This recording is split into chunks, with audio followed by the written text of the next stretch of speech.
Hello everyone, welcome back. आते हैं नए कंसेप्ट की तरफ। आज का जो मेरा टॉपिक है संधारित्र का, जो थोड़ी सी मतलब नियम कानून थोड़ा सा छूटा हुआ है। छूटा क्या है मतलब इसके आगे का ही वो टॉपिक है। हम इसके बारे में आज थोड़ा सा चर्चा कर लेते हैं। इसके बाद कल जो है एक एडवांस न्यूमेरिकल को सॉल्व कर लेते हैं। इसके बाद तो संधारित्र मेरा ये समाप्त हो जाएगा। तो हम आते हैं एक जो टॉपिक जो हम बताने जा रहे हैं, थोड़ी सी आपको कंसेप्टली है, उसमें आपको थोड़ी सी आराम से समझने की कोशिश करिएगा, आपको समझ में आ जाएगा। तो सबसे पहले मेरा कंसेप्ट है आवेशित चालक की स्थिति ऊर्जा, ठीक है ना।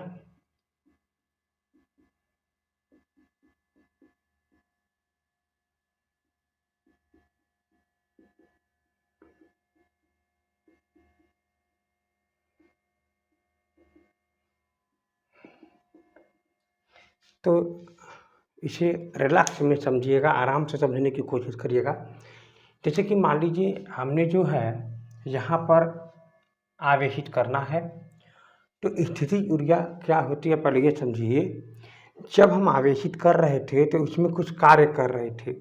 आवेशित करने में जो हम कार्य करते हैं वही कार्य जो है स्थितिज ऊर्जा के रूप में स्टोर हो जाती है। एक्चुअली में स्टोर क्या होती है, अगर कहा जाए कि आप कितना कार्य कर सकते हैं, आपके अंदर जितनी ऊर्जा है उतना ही तो कार्य कर सकते हैं, उससे ज़्यादा तो आप कार्य कर नहीं पाएंगे। वही चीज़ यहाँ पर है। अगर हमको स्थिति ऊर्जा याद करना है तो हम इससे पता करेंगे कि कितना कार्य कर सकता है, तो वही चीज़ होता है। तो हम इसे उल्टा कन्वर्ट करते हैं, तो जितना कार्य कर रहा है समझ लीजिए उतना इसके पास स्थिति ऊर्जा थी पहले, ठीक है ना। तो वही चीज़ था। अब आप लोग पूछोगे ये कार्य क्या करेगा, तो कार्य देखिए क्या करेगा। मैं बताना चाहूँगा कि जैसे मान लीजिए हमको इसे कैपिटल क्यू आवेशित को चार्ज करना है, तो जब हम इसे कैपिटल क्यू आवेशित को चार्ज करेंगे तो ये आवेश हम इकट्ठा थोड़ी ना दे देंगे, इसको हम थोड़े थोड़े रूप में देंगे। जैसे कि हम बात करेंगे Q1 प्लस में Q2 प्लस में Q3 प्लस में Q4 प्लस में डॉट डॉट डॉट। तो ये धीरे धीरे इसमें हम प्रोवाइड करेंगे। पहले ये जाएगा, फिर ये जाएगा, फिर ये जाएगा। तो क्या होगा जब इसमें ये Q1 आ जाएगा, मान लीजिए पहले Q1 आ जाएगा, तो जैसे ही हम Q2 को लाएंगे ना, तो ये दोनों आपस में प्रतिकर्षित करने लगेंगे, मतलब ये बल लगाने लगेंगे। तो बस वही काम होता है कि जब हम इसको ले आकर के इसमें रखने लगेंगे तो ये बल लगेगा, अर्थात ये कार्य करने लगेगा, ये धकेलना पड़ेगा इसको। तो यानी इसको देखो, जब हम इसको ले आए हैं तो इसके पहले यहाँ पर कुछ भी नहीं था, तो यानी इसको लाने में, पहला आवेश को लाने में कोई भी कार्य नहीं करना पड़ा। बात को समझिएगा। लेकिन जब हम दूसरा लाए हैं ना तो हमारा तुरंत कार्य करना पड़ गया है। तो यानी कार्य करना पड़ गया है इसलिए क्योंकि यहाँ पर विभव था। बात को समझिएगा। तो यानी जब यहाँ पर विभव था तो इसके लिए, इस विभव की वजह से इस पर कार्य करना पड़ गया। तो जब हम दोनों को ला दिए तो यहाँ पर Q2 भी हो गया। जब हम तीसरे को लाएंगे तो ये विभव यहाँ पर पहले से बढ़ गया है। तो जब यहाँ पर विभव पहले से बढ़ गया है तो अब Q3 को लाएंगे जब, तो हमको इस पहले वाले से ज़्यादा कार्य करना पड़ जाएगा। तो वैसे ही करते करते में हम क्या करेंगे, मान लीजिए लास्ट वाला जो है वो हमारे पास डेल में Q है, मतलब ये लास्ट का है। तो बस हम यही हम कंसेप्ट को समझना चाहेंगे।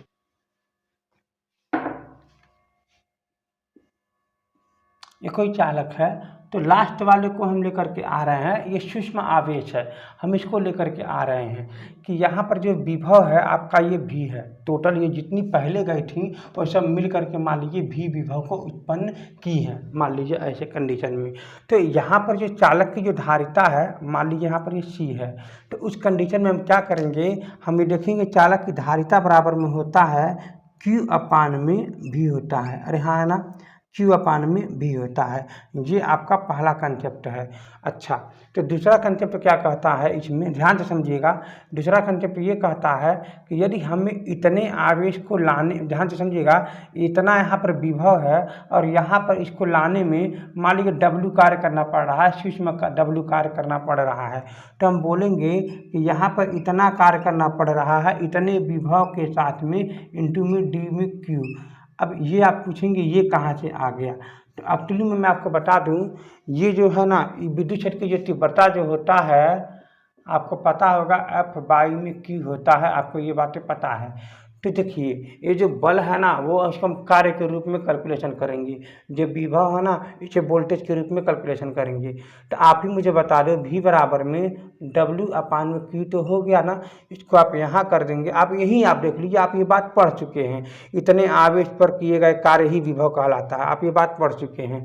आप इसको जब इधर करोगे तो आप V × में Q इज इक्वल टू में किए गए कार्य के बराबर हो जाता है। वही काम यहाँ पर भी दे रखा हुआ है, आराम से समझिएगा। यानी ये यहाँ पर सिर्फ एक आवेश के लिए दे रखा था, मैंने ये लास्ट आवेश का मैंने कैलकुलेशन किया है, तो लास्ट आवेश पर किया गया कार्य इतना है। तो अब हम जांच करेंगे कि टोटल आवेश पर कितना किया गया कार्य था। जब हम ये ले गए थे तो मान लीजिए 0 कार्य किया था, ये ले गए थे तब कितना कार्य किया था, ये ले गए थे तब कितना कार्य किया था, हम सबको मान लीजिए कैलकुलेशन करेंगे।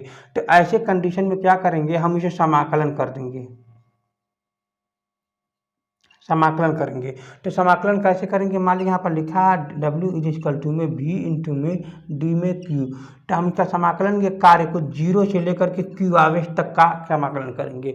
अरे हाँ है ना, मैंने यहाँ पर ये पता को मैंने आपसे पहले ही कहा है। मान लीजिए कोई चालक है और हमको कैपिटल में Q आवेश को चार्ज करना है, और हम पास कैपिटल Q आवेश चार्ज करने में जो ऊर्जा खर्च हुआ है वही इसमें ईजाद करना है। तो हम क्या करेंगे, 0 से लेकर के कैपिटल Q आवेश तक के चार्ज करना है। इसको भी आप लगा दीजिए 0 से लेकर के कैपिटल Q तक। अरे हाँ है ना। तो अब हम आते हैं अगले टॉपिक की तरफ। ये थोड़ी सी अच्छा कंसेप्ट है, अगर आप इसको समझ रहे हैं तो आप गलती नहीं करेंगे, आराम से आप समझ लीजिए।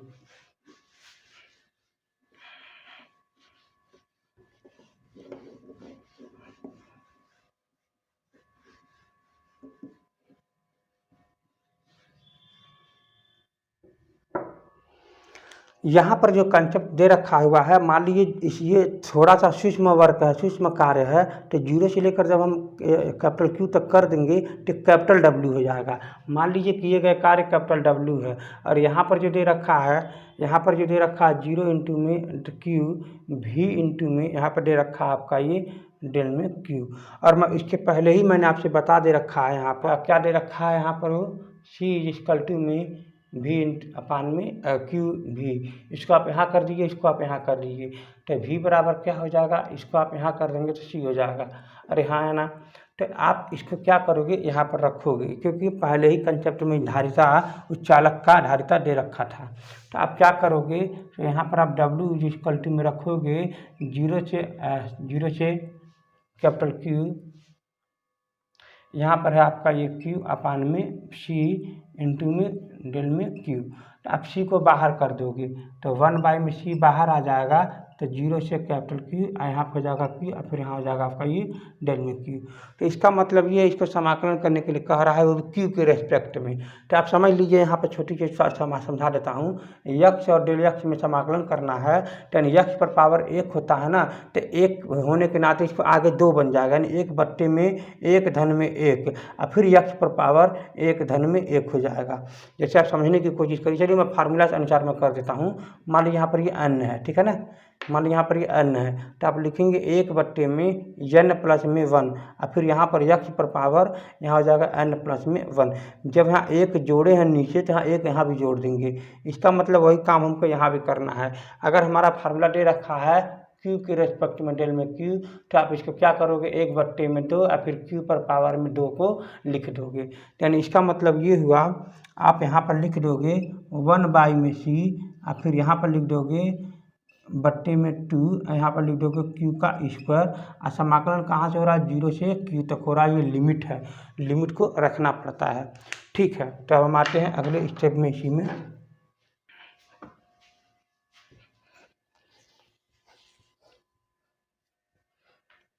अगर आपको ये थोड़ी सी समझने में प्रॉब्लम होगी ना, तो आप फिर दोबारा देख लीजिए, समझ में आ जाएगा, ठीक है ना।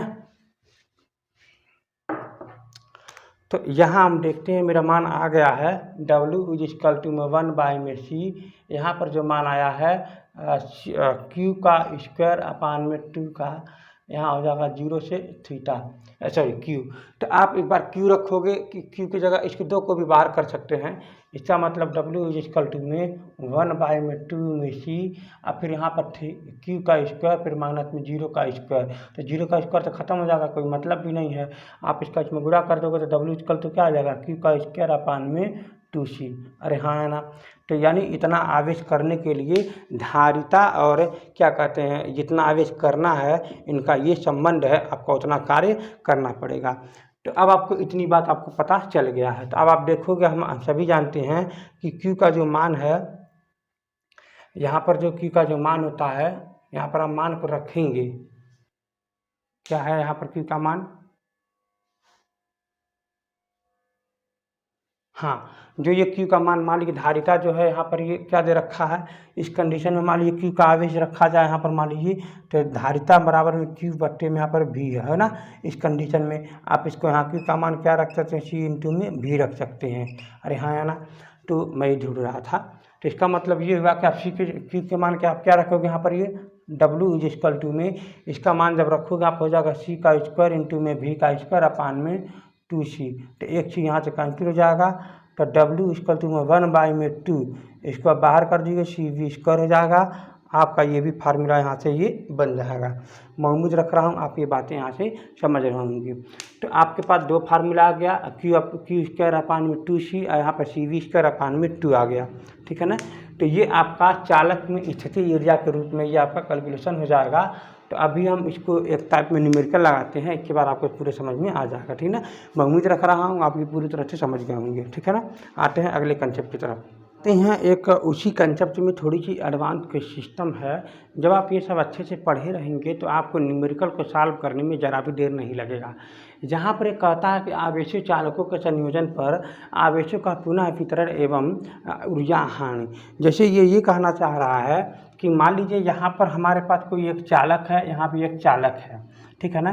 तो इसका अगर धारिता मान लीजिए C1 है, इसका मान लीजिए धारिता मान लीजिए C2 है। अरे हाँ ना।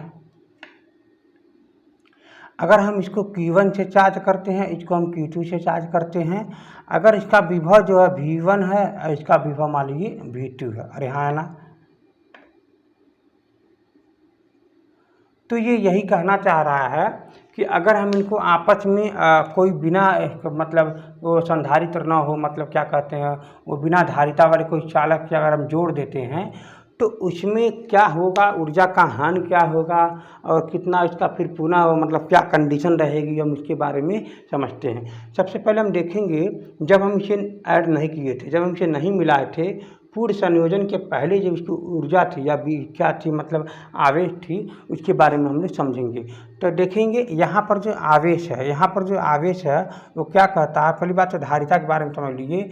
धारिता बराबर क्या कहता है कि Q अपान में V कहता है। तो Q अपान में बराबर क्या कहेगा, C इंटू में V कहता है, C इंटू में V। तो यहाँ से जो इसका आवेश है, जो इसका पहले के लिए है या आपका दूसरे के लिए है, तो पहले के लिए जो इसका आवेश है C1 इज इक्वल टू में Q1 इज इक्वल टू में C1 और ये V1 है। अरे हाँ ना, ये V1 है। अब फिर यहाँ पर जब हम याद करेंगे Q2 इज इक्वल टू में C2 इंटू में V2 है। अरे हाँ ना। तो अब हम यहाँ पर टोटल जो आवेश याद करेंगे, मतलब सभी आवेश जोड़ने पर अर्थात Q इक्वल टू में C1 V1 प्लस में C2 और ये V2 हो जाएगा। इन दोनों आवेशों को जोड़ देने पर जब हम इनको संयोजन में ला देंगे, मतलब मान लीजिए आपका कोई दूसरा ये चालक है, ये पहला चालक है, ये आपका दूसरा चालक है, तो इसका जो धारिता C1 V1 Q1, इसका जो है धारिता C2 विभव V2 Q2 आवेश है। तो इन सभी को अगर हम आपस में जो है बिना धारिता वाले मतलब चालक के जोड़ देते हैं तो क्या होगा, इनकी कंडीशन में विभव का मान समान हो जाएगा। जब ये विभव का मान समान हो जाएगा तो विभव क्यों समान होगा, क्योंकि आवेश उसी की तरफ प्रवाहित होगी, उच्च विभव से लेकर के निम्न विभव की ओर आवेश प्रवाहित होने लगेगी। तो ऐसे कंडीशन में तो विभव तब तक प्रवाहित, जब आवेश तब तक प्रवाहित होगी जब तक विभव का मान समान न हो जाए। तो जब हम इसे शामिल कर देंगे, जब उन्हें संयोजन कर देंगे तो विभव क्या हो जाएंगे, समान हो जाएंगे। तो इसका मतलब ये हुआ यहाँ पे भी हो जाएगा, यहाँ पे भी हो जाएगा। तब हम इस कंडीशन में हम जो आवेश को जो हम याद करेंगे यहाँ पर Q1 इज इक्वल टू में C1 भी हो जाएगा। यहाँ पर क्या हो जाएगा C और यहाँ पर हो जाएगा Q2 इक्वल टू में C2 भी हो जाएगा। तब यहाँ पर जब टोटल को जोड़ देंगे, यहाँ पर ये मान लीजिए अगर हमको टोटल आवेश को जोड़ना रहा Q इक्वल टू में, तो यहाँ पर क्या लिखेंगे Q1 प्लस में लिख देंगे Q2। इनको आपस में जोड़ने के लिए C1 भी और फिर यहाँ पर ये C2 में भी, तो यहाँ हो जाएगा टोटल में आवेश। इसका मतलब बाबू लोग यहाँ ये हो जाएगा, यहाँ पर भी कॉमन हो जाएगा, अर्थात Q इक्वल टू में C1 प्लस में C2 कोष्टक में यहाँ हो जाएगा भी। इसको आप बोलोगे 1 नंबर और इसको बोल लोगे समीकरण number 2 number.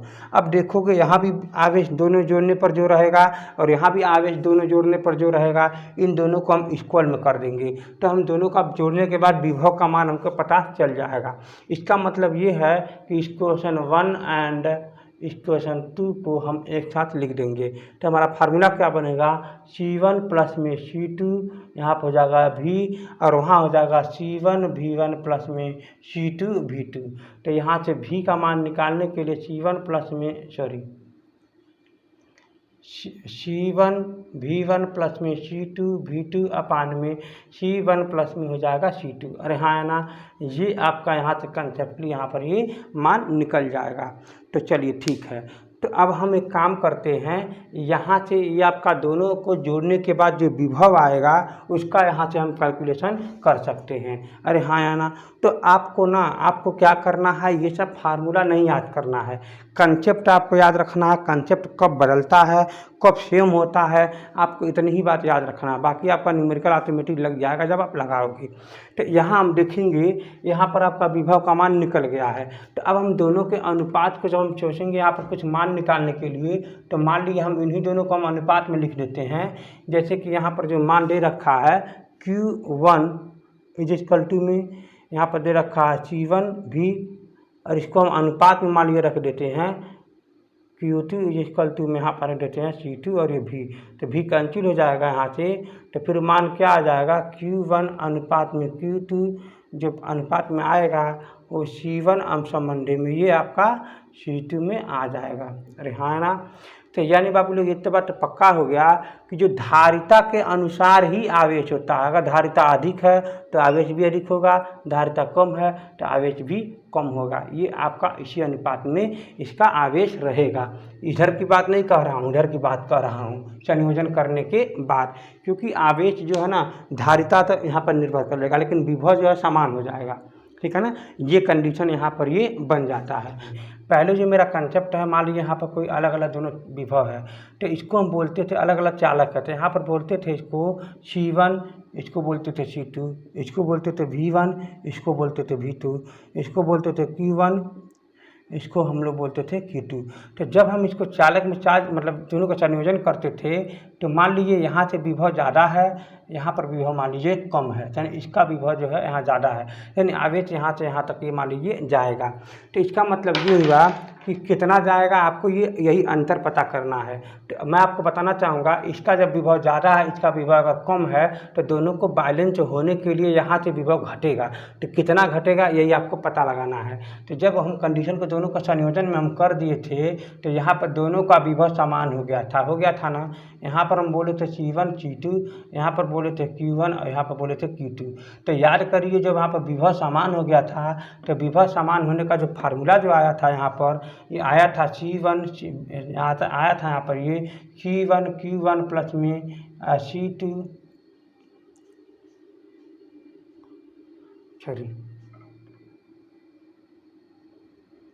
V1 V2 plus में C1 प्लस में C2, यही आपका फार्मूला यहाँ से आया था। तो बाबू लोग इसका मतलब ये बात तो पक्का हो गई कि जब यहाँ से कम हुआ है तो कितना कम हुआ है आपको मैं बताना चाहूँगा। इस वक्त में अभी देखो, अभी इस वक्त में इतना है V1 है और इस वक्त में आपका इतना है, तो विभव यहाँ पर अब इतना हो गया। तो हम सभी को पता है कि ये वाला ज़्यादा है, ये वाला कम है। भाई घटा है ना, यहाँ से निकल के गया है, इसके पास गया है, तो कितना गया है बराबर हो गया है, तो हमको पता लगाना है डेल में V। बात को समझिएगा, तो यानी ये वाला ज़्यादा था, अभी इतना हो गया। जैसे कि मैं बात करूं, मान लीजिए यहाँ पर एक अनुपात एक उदाहरण देकर मैं समझा देता हूं। जैसे कि मैं बात करूं, यहाँ पर मान लीजिए 4 है और यहाँ पर मान लीजिए आपके पास है, ये मान लीजिए यहाँ पर 6 है और यहाँ पर मान लीजिए 4 है। अरे हाँ है ना, यहाँ पर मान लीजिए 4 है, तो अब हमको क्या करना है, इनको बराबर करना है। तो बराबर करने के लिए हम क्या किए हैं, इन दोनों को हमने जोड़ दिए हैं और फिर 2 का भाग दे दिए हैं। तो 10/2 कट गया है 5, यानी अब बाबू लोग कितना आ गया दोनों की तरफ, यहाँ पर 5 और ये भी 5 हो गया। अरे हाँ है ना। तो अगर हमको पता करना हो कि कितना अंतर हुआ है, तो आप बताओगे कि 6 में से 5 को घटा दोगे, तो 6 में से 5 को घटा दोगे, इसका मतलब यहाँ पर 1 आ गया। तो इसका मतलब बाबू ये हो गया कि वही 1 इसको धीरे से इसको निकाल करके दे दिया है, तो ये बन गया है 5 और यहाँ भी हो गया है 5, जो कि ये बराबर हो गया। और वही आवेश का यहाँ पर ही अंतर है। तो वही काम हम लोग यहाँ कर रहे हैं। इस पहले यहाँ पर इतना था, अब ये इतना हो गया है, तो हमको अंतर पता लगाएंगे कितना यहाँ पर विभव में अंतर हुआ है। तो आप क्या लिखोगे, V1 में से आप ये क्या करोगे, टोटल ये वाला V घटा दोगे। तो इसका मतलब ये हो जाएगा कि V में से आप ये घटा दोगे C1 V1 प्लस में C2 V2 अपान में ये हो जाएगा C1 प्लस में C2। इसका यहाँ पर ये गुणा कर दोगे। जैसे गुणा करोगे तो आप पूरे कोष्टक में लिख लीजिए। इसका गुणा करेंगे तो आपका क्या बन जाएगा, V1 यहाँ बन जाएगा आपका C1 प्लस फिर यहाँ आ जाएगा आपका ये C2, फिर यहाँ आ जाएगा V1 माइनस में, और फिर यहाँ पर C1 V1 फिर माइनस में C2 ये V2। अरे हाँ है ना। तो C1 V1 देखिए प्लस का ये माइनस से कैंसिल हो जाएगा, तो नीचे आपका बच जाएगा C1 प्लस में C2। अरे हाँ है ना। तो फिर से आपका जो रिजल्टेंट आ जाएगा यहाँ पर, जो आपका रिजल्टेंट आ जाएगा मतलब विभव का जो परिवर्तन हुआ है, कितना परिवर्तन हुआ ये जाँच करने के लिए आप लिखोगे C2 V1 फिर माइनस में C2 V2 फिर बट्टे में क्या आ जाएगा C1 प्लस में C2। ये आपका आंसर है। अरे हाँ या ना। तो आप यहाँ से C2 को आप कॉमन भी ले सकते हो। अरे हाँ या ना। जब आप यहाँ से C2 को कॉमन ले लोगे तो आपका बच जाएगा C2 कॉमन लेने के बाद V1 माइनस में V2 अपान में C1 प्लस में C2। अरे हाँ ना। ये आपका कंसेप्ट में ये विभव का परिवर्तन हो जाएगा। क्या आ जाएगा, C2 कोष्टक में V1 माइनस में V2 फिर यहाँ हो जाएगा C1 प्लस में C2। अरे हाँ है ना। यही आपका यहाँ से कंसेप्ट आ गया है। न्यूमेरिकल सॉल्व करते हैं, इसके बाद थोड़ा सा संधारित्र के बारे में समझ लेंगे, जो समांतर क्रम में रहता है, श्रेणी क्रम में रहता है, उसके बारे में हम लोग बारीकी से हम लोग समझ लेते हैं। ये थोड़ी सी एडवांस है, ये सब न्यूमेरिकल लगाने में ही ये सब काम करेगा। और मैं बस आपको बता दूँ, ये सब आपको याद नहीं करना है, आपको थोड़ी सी दिमाग लगाना है और इसे आराम से आप सॉल्व करोगे तो आपका आंसर आ जाएगा। ठीक ना। इतना ही समझना है कि यहाँ पर ये संयोजन के बाद विभव समान हो जाता है, तो विभव समान का फार्मूला आप यहाँ पर कंसेप्ट में लगा लो, वो भी कंसेप्ट में लगाना ना कि फार्मूला। हम लोग एक क्वेश्चन की तरफ आते हैं। एक संधारित्र को जिसकी धारिता जो है 100 माइक्रोफैरड है और इसका जो 200 वोल्ट के आवेशित किया जाता है, तो 2 ओम का प्रतिरोध द्वारा विसर्जित करने में उत्पन्न ऊष्मा की गणना करना है। तो यहाँ पर आपको परेशान तो बिल्कुल भी नहीं होना है। जो मान दे रखा है उसको आप समझ लीजिए। यहाँ पर दे रखा है कि जो धारिता है वो आपका 100 माइक्रोफैरड है, यानी जो इसका C बराबर में दे रखा है 100 माइक्रो में फैरड। अरे हाँ ना। फिर क्या दे रखा है, वोल्टेज जो V बराबर में कितना दे रखा है, वो आपका 200 वोल्टेज को यहाँ पर ये दे रखा है। फिर क्या कह रहा है कि यहाँ पर उत्पन्न ऊष्मा की गणना करना है, जो यहाँ पर हीट होता है ना, उत्पन्न ऊष्मा हीट। चलिए ठीक है, मैं इसको याद कर लेता हूँ। तो ये फार्मूला क्या कहता है, आपको पता होनी चाहिए कि जो उत्पन्न ऊष्मा हीट है कार्य के बराबर ही होगा, तो हाफ CV² हो जाएगा। अरे हाँ है ना। एक क्या फार्मूला होता है आपको याद होनी चाहिए, आपको याद है कि Q अपान में 2C हो जाएगा। ठीक है ना, ये आपको याद होनी चाहिए। ठीक है, जैसे एक फार्मूला मैंने अभी भी बताया है, U में हाफ Q अपान में 2C, यहाँ पर नीचे 2C था, ये आपको याद होनी चाहिए। तो ठीक है, तो अब हम यहाँ पर हाफ Q² था। ठीक है, तब आप देखेंगे यहाँ पर कि ये जो मान फार्मूला है 1/2, यहाँ पर जो C का मान कितना है आप देखोगे। हाँ, इसका और क्या लिख सकते हो, 100 × 10⁻⁻6 फैरड लिख लोगे। तो यहाँ पर भी वैसे क्या लिख लोगे, यहाँ पर ये 100 × 10⁻⁻6। फिर क्या कह रहा है, गुणे में आपका क्या कह रहा है, वोल्टेज कितना 4 है ना, 2 ना, मतलब 200 फिर गुणे में 200। अरे हाँ है ना। तो अब आप इसको सॉल्व करोगे तो क्या बन जाएगा, जरा ध्यान से देखो, 2 से यहाँ से काट दोगे तो आपका बन जाएगा 100। ठीक है, अब आप देखोगे 2 2 3 4 6, इसका मतलब बाबू लोग यहाँ पर हो जाएगा 10 पर पावर में माइनस में 6 इंटू में 2 और फिर इंटू में 10 पर पावर में 6। अरे हाँ है ना, मैं इसी 2 को मैं बाहर कर दिया हूँ, लेकिन यहाँ पर देखो 2 जीरो यहाँ, 2 जीरो यहाँ, 2 जीरो यहाँ, तो 6 जीरो हो जाएगा। मैं ये लिख सकता हूँ ना।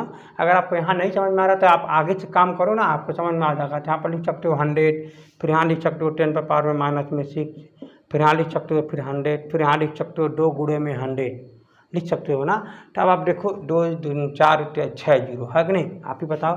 तो आप यहाँ लिख सकते हो, लिख सकते हो 10 पर पावर में माइनस में 6, और फिर लिख सकते हो 10 पर पावर में 6 है, और फिर यहाँ पर 2, ये दोनों कैंसिल हो गया तो 2 कूलम हो जाएगा। ये 2 जूल का कार्य कर रहा है। तो यह इक्वल टू कितना आ जाएगा, 2 में 2 जूल। ये आपका ओरिजिनल आंसर है। तो ठीक है, तो अब हम आते हैं अगले क्वेश्चन की तरफ, जो संधारित्र के बारे में समझेंगे। जो समांतर क्रम संयोजन है, श्रेणी क्रम का संयोजन है, वहाँ पर क्या होता है इसके बारे में हम लोग बारीकी से समझते आते पॉइंट पर। चलिए सबसे पहले हम लोग संधारित्र का संयोजन के बारे में समझते हैं। तो हमारे पास जो कंसेप्ट है, पहले हम चलो समझते हैं श्रेणी क्रम का संयोजन, ठीक ना। श्रेणी क्रम तो श्रेणी क्रम में क्या होता है, जिसमें धारा का मान समान हो। जिसमें धारा का मान समान हो, ऐसे कंडीशन में क्या बोलते हैं, आवेश का भी मान को जो है समान ही समझ लेते हैं, लेकिन विभव जो वोल्टेज है ना वो अलग अलग होगा यहाँ पर। बस एक चीज़ याद कर लो, ठीक ना। अब देखते हैं आप लोग यहाँ पर, मान लीजिए यहाँ पर कोई संयोजन दे रखा है, ठीक है। इसको बोल देते हैं 2 माइक्रोफैरड, और इसको बोल देते हैं 2 माइक्रोफैरड, और इसको बोल देते हैं 2 माइक्रो में फैरड।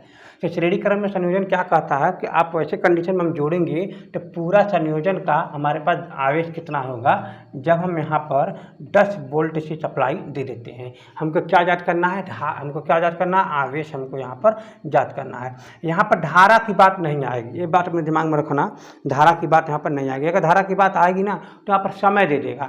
जैसे आपको पता होनी चाहिए, जब हम आवेश निकाल लेंगे तो आवेश बराबर क्या होता है, आई इंटू में टी होता है। हाँ बोलिए, चलिए हाँ, आवेश बराबर क्या होता है, आई इंटू क्यू होता है। तो आई बराबर क्या हो जाएगा, क्यू बाई में टी हो जाएगा। तो यहाँ पर समय देना अनिवार्य हो जाएगा, लेकिन यहाँ पर अभी सिर्फ अभी आप आवेश को जांच करिए। आवेश जांच कर लेंगे तो हम धारा के बारे में आगे बताएंगे, ठीक ना। तो आपको परेशान नहीं होना है, ठीक है। तो आप अभी याद करोगे सिर्फ आवेश, क्या याद करोगे, आवेश। तो यहाँ पर लिख देते हैं, हमको याद करना है आवेश, ठीक है ना, आवेश ज्ञात करना है।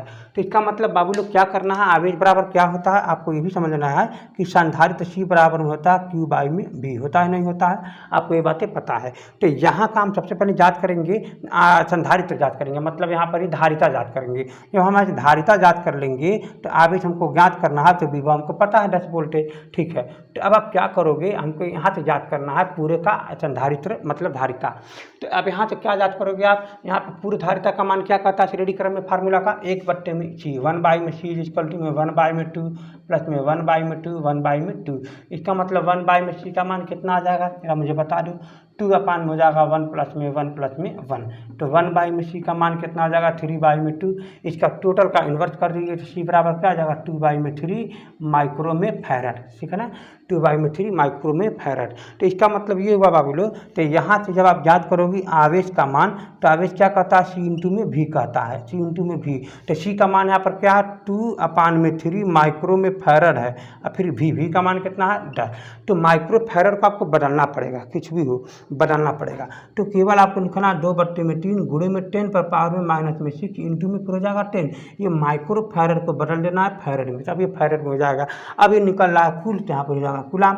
अब आप इसको काट दीजिए, कुछ कटेगा है ही नहीं, तो आप इसका इसमें गुणा कर दीजिए, चाहे यहाँ से कम कर दीजिए। तो इसका मतलब ये हो जाएगा बाबू लोग, यहाँ से जैसे सॉल्व करोगे तो ये आपका हो जाएगा 2 बाई में 3 इंटू में 10 पर पावर में माइनस में 5 कूलम। अरे हाँ है ना। अब इसको और सॉल्व कर सकते हो, जैसे कि मैं बात करूँ 2 में, आप यहाँ पर 3 से भाग दे दीजिएगा, 3 से भाग दे दीजिएगा, दशमलव लगा दीजिए, 0 लगा दीजिए, 6 लगा दीजिए, तो 18 हो जाएगा, फिर 2 हो जाएगा, फिर यहाँ पर ये 6 हो जाएगा। तो यानी ये हो जाएगा आपका धारिता बराबर में दशमलव में 6 गुणे में 10 पर पावर में माइनस में 5 में कूलम। अरे हाँ है ना। अब आप क्या कर सकते हो बाबू ना, ऊपर नीचे आप 10 का गुणा कर सकते हो, बड़ी अच्छी बात हो जाएगी। 10 का जब ऊपर नीचे आप 10 से गुणा कर दोगे तो ये 10 जो है ना गुणा होकर के 6 दशमलव बना देगा, 6 दशमलव में 6 बन जाएगा। मगर ये ऊपर जाएगा तो 10 पर पावर में फिर यहाँ पर 6 बन जाएगा माइनस में 6, तो ये बन जाएगा कूलम। अब इसी को बोल दोगे आप माइक्रो कूलम। क्या बोल दोगे, 6.6 माइक्रो में कूलम। यहाँ पर आपका धारा का आवेश का मान निकल गया। अरे हाँ या ना। यानी बाबू लोग यहाँ पर जो आवेश है 10 अगर वोल्ट की जो सप्लाई दे रहे हैं तो जो यहाँ पर आवेश है 6.6 माइक्रो में कूलाम में ये आवेश हो जाएगा। ठीक है ना। तो आते हैं अगले क्वेश्चन की तरफ। ये बेसिक कंसेप्ट है, अगर आपको नहीं समझ में आए तो थोड़ा सा पीछे कर लीजिए, समझने की कोशिश करिए, समझ में बिल्कुल ही आ जाएगा, कुछ भी ऐसा इसमें चीज़ नहीं है। तो आते हैं अगले कंसेप्ट की तरफ।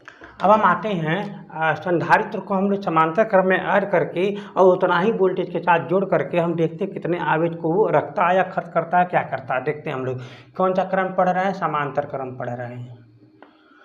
तो अब हम लोग देखेंगे इसी 2 माइक्रोफैरड को, चाहे 2 ही, हाँ चलिए ठीक है, 2 माइक्रोफैरड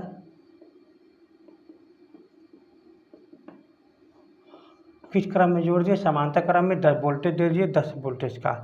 ठीक है ना। तो ये आपका 2 माइक्रोफैरड का ये सप्लाई है। तो आपको मैंने पहले ही बताया था कि समांतर क्रम में सप्लाई करने के लिए सीधे सीधे हम सब कुछ क्या करते हैं? जोड़ देते हैं। तो जब हमने सीधे सीधे जोड़ देंगे तो सी बराबर क्या आ जाएगा? 2 धन में 2 धन में 2 बराबर में 6 माइक्रो में फैरड हो जाएगा। तब बाबू लोग आ गया 6 यहाँ पर इंटू में 10 पे पावर में माइनस में 6 फैरड आ जाएगा। भी बराबर कितना दे रखा है? 10 वोल्टेज दे रखा है।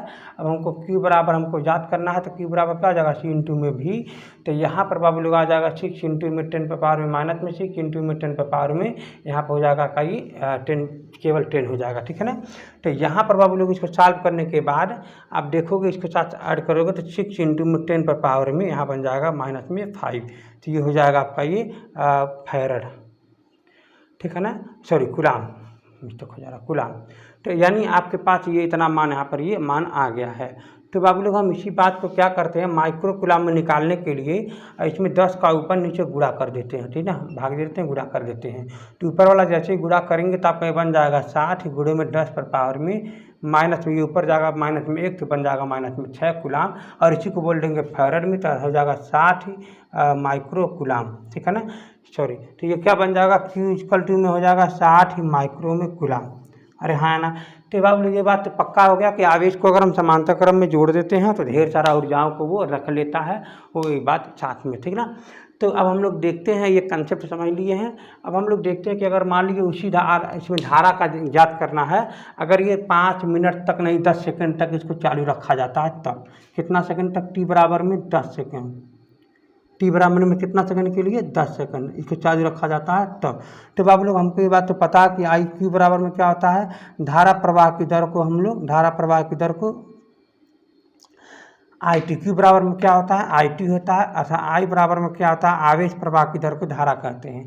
तो इसका मतलब बाबू लोग यहाँ पर कितना हुआ? 60 गुणे में 10 पर पावर में माइनस में 6 है। अरे हाँ है ना। वहाँ पर देखो माइनस में 6 लिखा हो ना, ये फैरड में लिखना पड़ेगा कूलाम में। तो नीचे क्या हो जाएगा? यहाँ पर 10 सेकंड, नीचे आप काट दोगे तो बन जाएगा कितना? ये 6। तो बाबू लोग यहाँ पर आ जाएगा 6, यहाँ पर हो जाएगा 6 माइक्रो एम्पियर, 6 माइक्रो एम्पियर, क्योंकि ये आपका माइनस में 6 है ना, तो माइक्रो बन जाएगा फिर एम्पियर में आ जाएगा। तो 6 माइक्रो एम्पियर यहाँ पर प्रवाहित होगा 10 सेकेंड में। ठीक है, तो उम्मीद है आपको ये समझ में आ गया होगा। तो आते हैं अगले कंसेप्ट की तरफ। थोड़ी सी न्यूमेरिकल है, यही सब आते हैं समांतर क्रम में, श्रेणी क्रम में। हो सकता है दोनों का संयोजन एक साथ दे दे, चलो वो भी कर देते हैं एक साथ दोनों को संयोजन लेने पर। ठीक है ना। आते हैं अगले कंसेप्ट की तरफ। परिपथ दे रखा है, उसमें एक खाली जगह दे रखा है सी, यानी ये कह रहा है कि सी का हमको मान ज्ञात करना है तब जब टोटल संधारित्र का धारिता है वो 1 माइक्रोफैरड है। इसका मतलब बाबू सी ए बी का जो मान दे रखा है 1 माइक्रोफैरड, यानी टोटल जो धारिता है 1 माइक्रोफैरड दे रखा है ए और बी के बीच में। लेकिन यहाँ पर ये बी का सी के मान यहाँ पर पूछ रहा है। तो सबसे पहले आप पता करो कि इन सबका ये संधारित्र क्या होगा या धारिता यहाँ पर क्या होगा। तो मैं आपको पहले ही बताना चाहूँगा कि ये दोनों जो है, ये दोनों देखोगे आप समांतर क्रम में है। समांतर क्रम ये इसलिए है कि जो धारा इसमें जा रही है वो धारा इसमें नहीं जा रही है, यानी दोनों में धारा क्या है? अलग अलग है। और जब धारा अलग अलग है तो इसीलिए हम बोल सकते हैं कि दोनों क्या हैं? समांतर क्रम में है। तो इसका मतलब ये हुआ बाबू लोग, समांतर क्रम में संधारित्र को सीधे सीधे जोड़ देते हैं। अगर यहाँ पर 1 है तो यहाँ पर भी 1 है, तो दोनों जोड़ देंगे तो क्या बन जाएगा? 2 बन जाएगा। यानी 1 को हटा करके सीधे क्या बना देंगे? यहाँ पर भी 2 बना देंगे, यानी ये हमारे पास होगा आ जाएगा 2 माइक्रोफैरड। अरे हाँ है ना, ये कितना बन जाएगा? 2 माइक्रो में फैरड। अब हम आते हैं इसी कंसेप्ट की तरफ। अगर ये हमारा श्रेणी क्रम में है तो श्रेणी क्रम में क्यों है? क्योंकि जो धारा इसमें आ रही है वही धारा घूम करके इसमें भी जा रही है, मगर इसीलिए दोनों को क्या बोल देंगे हम लोग, श्रेणी क्रम में है। तो अगर यहाँ पर जो धारा इसमें जा रही है, जो धारा इसमें जा रही है, तो वही धारा इसमें नहीं जा रही, तो इसलिए दोनों क्या हो रहे, समांतर क्रम हो जाएगा। परंतु कब हम ऐड करेंगे, जब हम इन दोनों को जोड़ लेंगे। तो चलिए इन दोनों को हम जोड़ लेते हैं। तो समांतर श्रेणी क्रम में फार्मूला जो रहता है उसका क्या कंसेप्ट कहता है, तो 1/c प्लस में 1/2 प्लस में 1/2। क्यों? क्योंकि यहाँ भी 2 है, यहाँ भी 2 है, तो दोनों को जब हम ऐड करेंगे तो नीचे हो जाएगा 2 और 1 प्लस में 1, तो ये हो जाएगा 1/2, तो करके 1 हो जाएगा। उल्टा भी कर दोगे तो 1 ही माइक्रोफैरड यहाँ पर आएगा। तो बाबू लोग जब हम इन दोनों को जब हम ऐड कर देंगे, तो जैसे मैं फार्मूला पे ऐड किया हूँ, इन दोनों को ऐड करने के बाद एक संधारित्र क्रम बना देंगे। उसका जो मान दे रखा है वो कितना है, 1 है। कितना है, 1 माइक्रोफैरड है।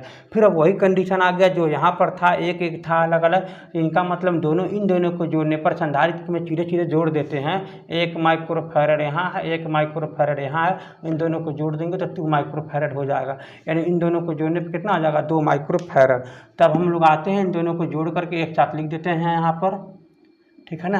कंसेप्टली समझ लीजिए, आपका काम है घर पे सॉल्व करना। तो यहाँ पर हो जाएगा 2 माइक्रोफैरड, अरे हाँ है ना। तो अब आप देखोगे 2 माइक्रोफैरड यहाँ भी है, 2 माइक्रोफैरड यहाँ भी है, और 2 माइक्रोफैरड यहाँ है, 2 माइक्रोफैरड यहाँ है। तो जो धारा इसमें जा रही है वही धारा इसमें भी जा रही है, यानी ये दोनों किस क्रम में है, श्रेणी क्रम में है। तो श्रेणी क्रम में क्या करते हैं, फार्मूला से इसी अनुसार से जोड़ देते हैं। और जब हम ऐसे करके जोड़ देंगे तो हमारा कितना आ जाएगा, 1 माइक्रोफैरड। यानी बाबू लोग है दोनों जो परिपथ जो संधारित्र जो हैं, धारिता हैं, इन दोनों को जोड़ने पर आ जाएगा 1 माइक्रोफैरड। तो चलिए हम 1 को हटा करके हम आपको लिख देते हैं 1 माइक्रोफैरड, ठीक है ना। अब इन्हीं वही कंडीशन यहाँ भी है, जब हम 1 को हटा देंगे तो यहाँ पर हम लिख देंगे 1 माइक्रोफैरड, अरे हाँ है ना, 1 माइक्रोफैरड। ये बैटरी ऐसा नहीं है, 1 माइक्रोफैरड। तो यानी यहाँ पर हो जाएगा 1 माइक्रोफैरड। अब देखोगे फिर वही कंसेप्ट, तो जो धारा इसमें है वही धारा इसमें नहीं है, इसलिए दोनों किस क्रम में होगा, समांतर क्रम में होगा। तो समांतर क्रम में ऐड करने के लिए सीधे जोड़ देते हैं। तो 1 यहाँ 1 यहाँ है, तो दोनों को जोड़ देंगे 2 माइक्रोफैरड हो जाएगा। इसका मतलब बाबू लोग, इसका मतलब इन दोनों के बीच में जो धारिता आया है वो कितना आया है, 2 माइक्रोफैरड। आप आराम से समझिए, समझ में आ जाएगा। यानी यहाँ पर हो जाएगा 2 माइक्रोफैरड, ठीक है ना। तो ये बन जाएगा 2 माइक्रोफैरड। अब आपको बताना है इन दोनों को मैं कैसे जोड़ूं कि 1 माइक्रोफैरड आ जाए, क्योंकि ए और बी का टोटल जो धारिता दे रखा है 1 माइक्रोफैरड।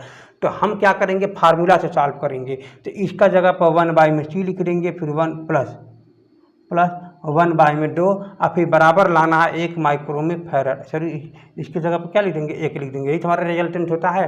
फार्मूला क्या कहता है, 1/c प्लस इक्वल टू में 1/c 1 प्लस में 1/c2।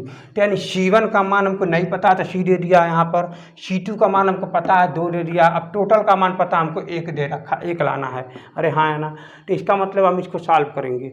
जैसे हम इसको सॉल्व करेंगे तो क्या आ जाएगा, इसको हम इधर कर देंगे, तो 1/1 फिर -1/2 बराबर में 1/c।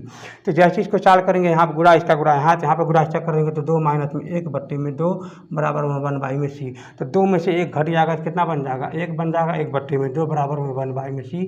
टोटल का इन्वर्स कर देंगे तो 2 बराबर में c, अर्थात जो c बराबर कितना आ जाएगा, 2 माइक्रोफैरड आ जाएगा। बाबू लोग जो ये मान पूछ रहा है ना, 2 माइक्रोफैरड ही इसका क्या है, आंसर है, ठीक है ना। तो उम्मीद है कि आपको समझ में आ गया होगा। नहीं समझ में आया होगा तो आप पीछे जरूर एक बार देखें। ये कंसेप्टली है, मैंने कंसेप्ट से सॉल्व किया है।